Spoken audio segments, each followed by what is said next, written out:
نیتیں جو ہیں یہ عید کی نیت ہے، نماز کی ہے، نماز تراویح کی، اس میں اردو سے نیت کر سکتے ہیں یا اپنی زبان؟ میں نے تو قاری شرافت علی صاحب کئی مرتبہ بتایا، اب آپ کے سامنے بھی عرض کر دیتا ہوں، یہ نیت جو زبان سے ہم کرتے ہیں نا، بے شک عربی میں کریں، بے شک اردو میں کریں، یہ سب بے بنیاد چیزیں۔ حضرت مجاہد الثانی رحمۃ اللہ علیہ نے بڑے زور سے لکھا ہے کہ خدا معلوم پچھلوں نے یہ نیتیں کہاں سے نکال لی۔ اللہ کے رسول کے بارے میں صحابہ اور ائمہ سے ایک لفظ نہیں کہ مسلح پر کھڑے ہو کر وہ کہتے ہیں میں نے نیت کی، نماز ظہر کی واسطے اللہ تعالیٰ، قطعاً کوئی لفظ زبان سے نہیں نکالتے۔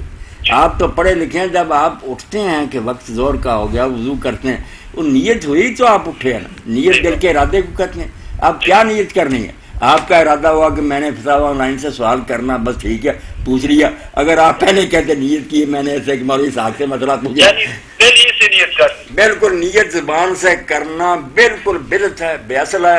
آپ آئیں، صرف یہ واقفیت ہونی چاہیے کہ اگر آپ سے کوئی پوچھے کیا پڑھنا ہے فوراً بتا سکے ظہر پڑھ رہا ہوں، اثر پڑھ رہا ہوں۔ کہتے ہیں کہ زبان سے نیت کرنا مستحب ہے؟ نہیں، کوئی مستحب نہیں، بالکل نہ۔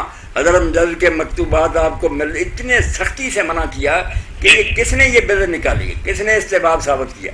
اللہ کے رسول نے، صحابہ نے، چاروں ائمہ، کچھ نہیں، بالکل خالص بدعت ہے یہ۔